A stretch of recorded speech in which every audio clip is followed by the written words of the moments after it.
दिल्ली नगर निगम के मेयर चुनाव को लेकर तीसरी बैठक भी आज बिना निष्कर्ष का समाप्त हो गया।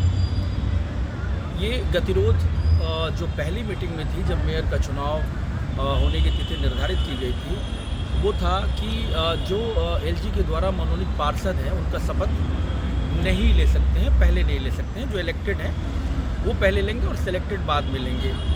और तीसरी बैठक में ये गतिरोध आया कि दो जो विधायक हैं जिन पे सजा हो गया है लोअर कोर्ट से, उनको वोटिंग अधिकार नहीं दिया जाए और सदन से बाहर उनको निकाला जाए। इस पर आम आदमी पार्टी के पार्षद नाराज हो गए और शोरगुल में तीसरी बैठक भी बेनतीजा समाप्त हो गई।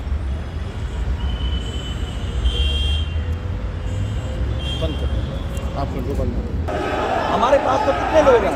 कितने हैं हमारे एमपी साहब, 10 एल्डरमैन, 17, 4 हमारे 104 कॉर्पोरेट, 121 हैं। इनके पास 154 हैं, तो क्यों नहीं चुनाव होने देते? उनको मालूम है कि जिन लोगों को 50 लाख में 1 करोड़ टिकट बेची थी, वो लोग क्रॉस वोटिंग कर देंगे या वो अपने पैसे वापस मांग रहे हैं इनसे। हमें टिकट देने के 1 करोड़ दिए थे, हमारा 1 करोड़ ब्याज समेत लौटाइए तो वोट देंगे हमें। तो जो मुझे जैसे मीडिया वालों को मिलता है ना, सूत्रों से मुझे जानकारी मिली है कि जिन लोगों ने इनको टिकट बेची थी वो इनको कह रहे कि 1 करोड़ रुपया वापस लौटाओ हमारा, हम तब वोट करेंगे, इसलिए घबरा रहे हैं। आपको लगे तो मेयर मिल भी पाएगा दिल्ली को? दिल्ली को तो मेयर मिलेगा, आज नहीं मिलेगा 10 दिन बाद मिलेगा। ये कब तक होगा? कानून का पालन वो है, वो फिर लॉ एंड ऑर्डर को मजबूत करके किया जाएगा। अगर गुंडागर्दी बदमाशी करेंगे आवाज वो एलजी के द्वारा मनोनीत पार्षदों से शुरू हुआ था उनके शपथ को लेकर। आज जो गतिरोध है वो किस लिए था? हाँ देखिए, बड़ा आश्चर्य है। ठीक, आपने अच्छा सवाल पूछा, गतिरोध किस लिए था। पहली बात कि भारतीय जनता पार्टी के पार्षद अपने आप हल्ला करने लगे। अब वो हल्ला क्यों कर रहे हैं किसी को नहीं पता। दूसरी बात कि चेयर से पीठासीन पदाधिकारी एक आदेश पारित करती हैं कि जो एल्डरमैन है, जो नॉमिनेटेड मेंबर है, वो भी वोट करेंगे। पूरे एमसीडी एक्ट में नॉमिनेटेड मेंबर को वोट करने का अधिकार नहीं है, तो इलीगल आदेश था। मुकेश गोयल जी इस आदेश के खिलाफ पीठासीन अधिकारी से बात कर रही थी कि आप इलीगल आदेश पारित कर रही हैं, सुना नहीं जा रहा, सुनने नहीं दिया जा रहा, हंगामा हो रहा है, गाली गलौज कर रहे हैं। दूसरा, कभी भी सदन में एमसीडी एक्ट के प्रोविजन के तहत अगर मान लीजिए पहले मेयर का चुनाव होता है, जब मेयर का चुनाव हो जाता है तो बाकी जो house of conduct of business है वो मेयर कराती है।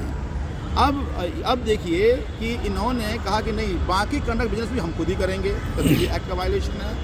मुझे लगता है कि हमारे सदस्यों ने भी इस पीठासीन पदाधिकारी पे कॉन्फिडेंस नहीं है, तो हाउस में ये नो कॉन्फिडेंस मोशन आ जाना चाहिए। अब नेक्स्ट क्या है संजीव भाई? जो तीसरी बहुत गंभीर बात थी, जो चेयर पर बैठे हुए पीठासीन पदाधिकारी कर गई, वो कुछ विधायक एमसीडी के मेंबर हैं, जो मैं भी मेंबर हूँ। एक अखिल शक्ति पार्टी हमारे वर्ल्ड टाउन से विधायक भी मेंबर हैं। अब वो मेंबर, उन्होंने कहा कि करप्शन का केस है, बाहर जाना चाहिए।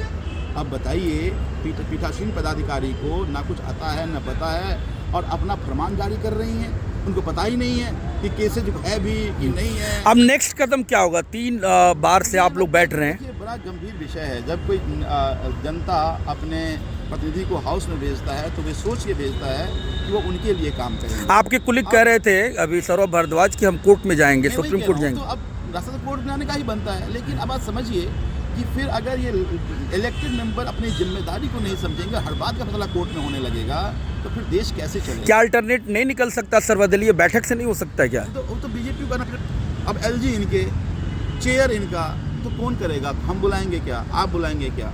तो हम तो चाहते, आज देखा हाउस के अंदर रहे होंगे आप, सारे हमारे मेंबर चुपचाप शांत बैठे थे, ये लोग गाली गलौज कर रहे थे, तो गुंडे लोग आ गए हैं। और इस गुंडागर्दी से मुझे ये लगता है कि देश का नुकसान हो रहा है। और जब आप संविधान को नहीं मानेंगे, कानून को नहीं मानेंगे, प्रोसेस को नहीं मानेंगे, परंपरा को नहीं मानेंगे, फिर देश में एक टेक्निकल सवाल ये बनता है कि पहला कार्यकाल मुझे लगता है महिला का है, वो खत्म होने के कगार पे है, तो ये नेक्स्ट कार्यकाल के लिए चुनाव होगा क्या है?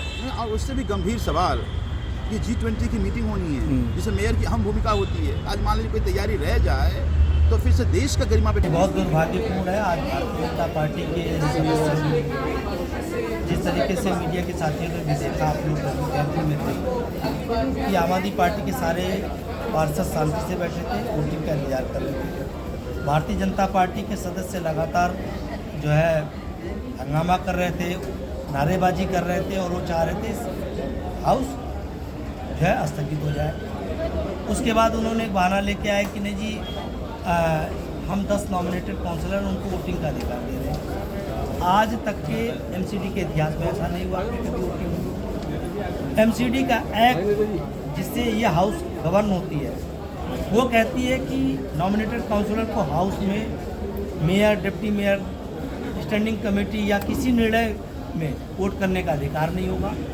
उनको केवल और केवल वार्ड कमेटियों में वोट करने का अधिकार होगा।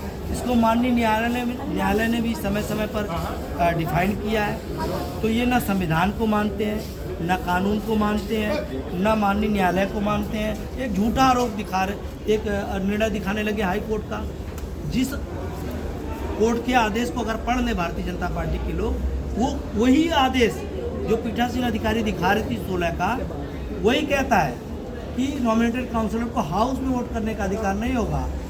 उस ऑर्डर में केवल और केवल उनको वार्ड कमेटी में वोट करने का अधिकार दिया गया है। भारतीय जनता पार्टी के लोग आज जैसे वो नहीं सोच रहे कोई उनका पार्षद बने, इसलिए केजरीवाल अपने पद का निर्वाह नहीं करे। उनके हर एक नेता संविधान पर विश्वास नहीं कर रहे। मैं कह रहा हूँ केजरीवाल को चुनाव करनी चाहिए, दिल्ली में मेयर की चुनाव होनी चाहिए, उनके विकास होनी चाहिए। इनके जितने पार्षद आए पहले आम आदमी पार्टी कार्यालय गए हैं, वहाँ सुनियोजित तरीके से ये तरीका करके फिर यहाँ पे हंगामा कर रहा है। इनके मुकेश गोयल पीठासीन अधिकारी के ऊपर और विश्वास करते, उन पर कोई विश्वास नहीं जताते, जबकि पीठासीन पदाधिकारी को केजरीवाल नॉमिनेट किया। बार सदन बैठी थी मेयर चुनने के लिए और कहते हैं 3 टिकट महाविकट, तीसरा दिन था, ये भी महाविकट निकला। क्या होगा अब? देखिए, जिस तरह से आम आदमी पार्टी का रवैया है कि जो एलिजिबल नहीं वोटर है उनको डलवाना, जो एलिजिबल हैं उनको बाहर कराने, बीजेपी का है तो वो संवैधानिक वोट नहीं देगा और आम आदमी पार्टी का तो सजा याफ्ता भी विधायक वोट देंगे। तो पहले उनको अपना स्टैंड क्लियर करना होगा कि आप तय क्या करना चाहते हैं। यदि नहीं एलिजिबल एल्डरमैन से आप ये बताइए, जोन में चुनाव में वोट दे सकता है यानी मतदान का अधिकारी है, स्टैंडिंग कमेटी में मतदान का अधिकारी है, लेकिन मेयर का नहीं। ये कैसा नियम है? हाईकोर्ट ने डिसीजन दिया है। हाईकोर्ट ने डिसीजन दिया है कि मतदान कर सकते हैं, तो उसमें इनको आपत्ति क्यों है? मेयर के लिए नहीं, केवल जोन चेयरमैन के लिए हाईकोर्ट का। जब किसी को मतदान का अधिकार एक जगह मिलता है ना, तो फिर उसको आप रोक नहीं सकते। मैं वहाँ पर एरिया में एक काउंसलर चुनने का वोट दे सकता हूँ, तो वहाँ पर एक मतदान था, लेकिन काउंसलर तो यहाँ पर दोनों में देता है ना। हम चुने प्रतिनिधि वहाँ उसमें जोन में भी देते हैं, स्टैंडिंग कमेटी देना है और यहाँ पर भी वोट देना है। पहले दिन गतिरोध इसलिए हुआ था कि नामित जो पार्षद थे वो वोटिंग राइट नहीं है, उनको वोट नहीं दे सकते या पहले शपथ नहीं कर सकते।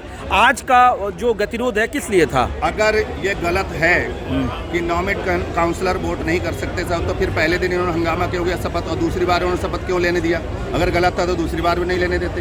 यानी वो चाहते हैं कि जैसा वो चाहे वैसा हो, और हम ये चाहते हैं जैसा नियम है वैसा हो।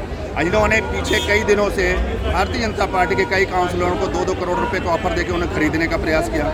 जो इनके काउंसलर हैं, जो जिनको इन्होंने टिकट में पैसे ले लेकर के टिकट दिया है, वो इनसे अगेंस्ट जा रहे हैं, इनको वो भी खतरा सवाल। अभी आम आदमी पार्टी के प्रवक्ता सौरभ भारद्वाज कह रहे थे हमसे कि हम सुप्रीम कोर्ट जा रहे हैं। ये तो सुप्रीम कोर्ट गए थे ना, फिर इन्होंने याचिका वापस क्यों ले ली?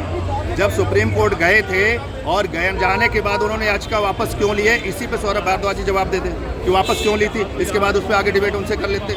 आप लगातार दूसरी बार चुने गए अनिल जी, ये व्यवधान जो आ रहा है मेयर का चुनाव, और काफ़ी दिन हो गया चुनाव संपन्न हुए, अभी तक दिल्ली को मेयर नहीं मिला, क्या वजह है? चुनाव होना चाहिए था।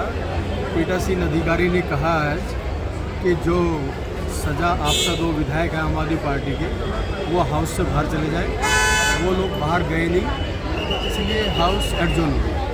अच्छा, तीसरी बार अब क्या होगा? नेक्स्ट क्या होगा? क्या देखते हैं आप? कैसे, कब तक मेयर मिलेगा दिल्ली नगर निगम को? इसके बारे में क्या कहा जा सकता है? जब तक दोनों पार्टी की सहमति नहीं बनेगी, जब तक ये ऐसा चलता ही रहेगा।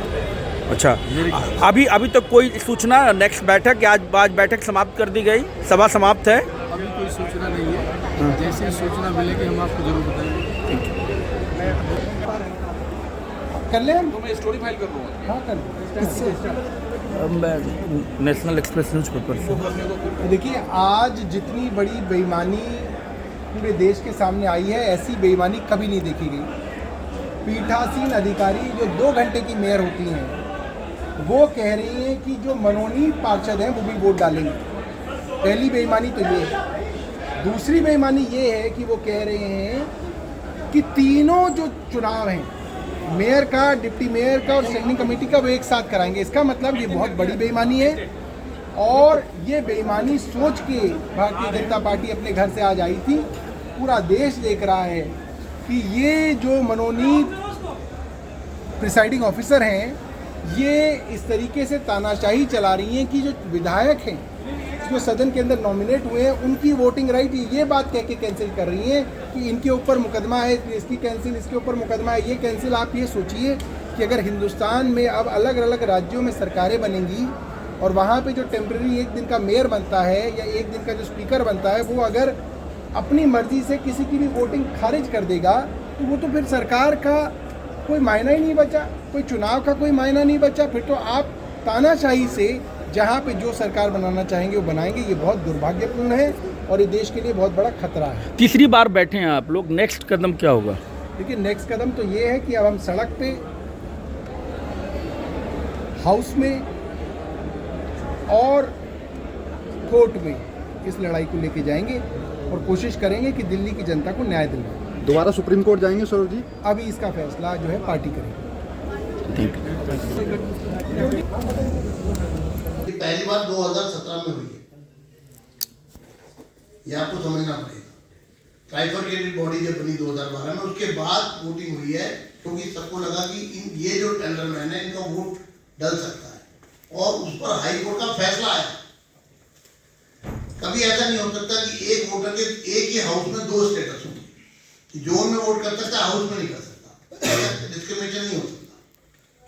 तो इसलिए जब जोन में आवश्यकता पड़ी, जोन में वोट हुआ है, आज हाउस में आवश्यकता, हाउस में वोट हो रहा है। तो इसमें इतना बड़ा प्रश्न कहां से उठ गया? और अगर आपको लगता है कि नॉमिनेटेड मेंबर्स का वोट नहीं होना चाहिए तो आप आम आदमी पार्टी ने ही नॉमिनेटेड मेंबर्स का वोट जोन में करवा के और जोनल हेड बनाए,